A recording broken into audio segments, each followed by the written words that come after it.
l'effet Bilbao a été quand même très, très fortement analysé, donc positivement d'abord, mais aujourd'hui on peut dire que c'est une ruine. Et je crois que là, il y a aussi bien en architecture qu'en graphisme, qu'en design, je dirais, il y a une vraie transformation. C'est un des lieux où je milite un peu en ce moment à l'intérieur du domaine du design, de se dire arrêtez de faire du décontextuel.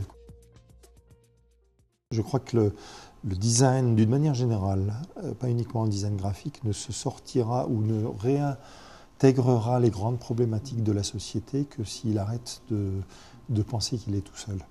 Et je crois que ça, c'est aujourd'hui un des points qui m'intéresse beaucoup. C'est comment, avec le graphisme, ne pas faire son propre discours, mais vraiment en faire ce que j'appelle la solution contextuelle. C'est pas toujours être en surproduction de visuels, c'est parfois être aussi presque en disparition, s'il y a besoin d'être en disparition, ou au contraire en affirmation plus forte, si on a besoin de cette affirmation, si le contexte nécessite cette affirmation plus forte.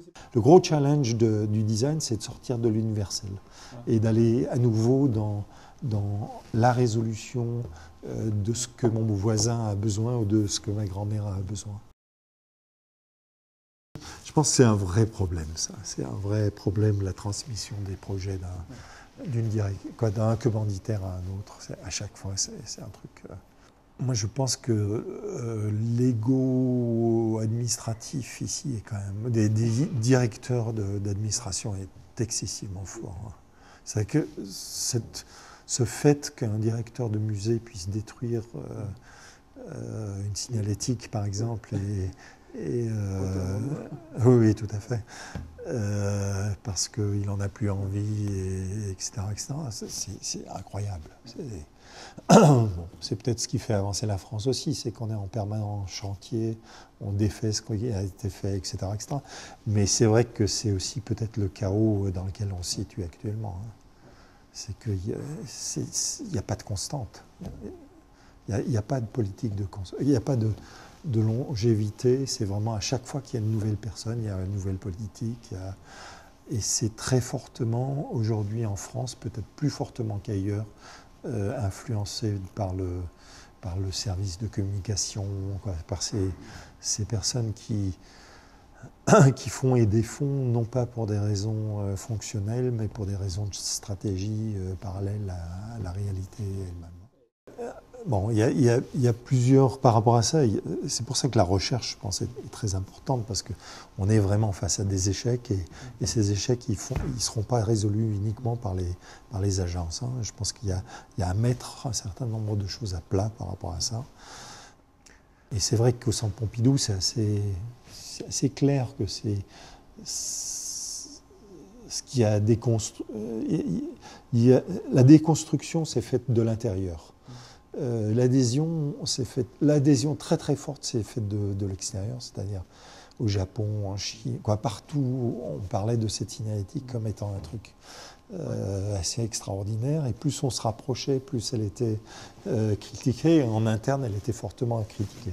Et c'est le graphiste, c'est l'équipe la plus proche qui en fait ont déconstruit la chose.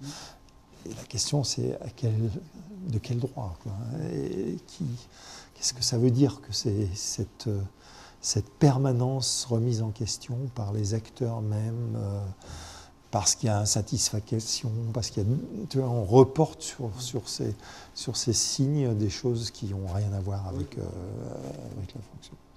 Bon. Non, mais la question, je crois que c'est qui s'accapare quoi de l'entreprise ou de l'institution. Et c'est vrai qu'aujourd'hui, le directeur s'accapare le symbole de l'institution et pas vraiment l'institution en tant que telle, et notamment pas l'histoire de l'institution. Et donc il y a en permanence remise en question, remise à plat, etc., notamment des symboles. Ce qui est une aberration, parce que le public, oui, et puis il ne voit pas vraiment l'intérêt des transformations. Je pense à une remise à plat de ce qu'est l'identité visuelle de ces institutions, etc. C'est une recherche sur laquelle j'aimerais travailler à l'ENSAD. Qu'est-ce que ça veut dire que ces signes, au-delà des signes eux-mêmes, dans cette gestion politique, dans cette gestion institutionnelle. Mais je pense que du côté designer, il faut qu'on anticipe aussi ce genre de choses. C'est-à-dire comment on peut concevoir des systèmes où le nouveau directeur peut recréer son totem sans qu'il détruise l'identité. Je pense qu'on a vraiment à travailler sur ça.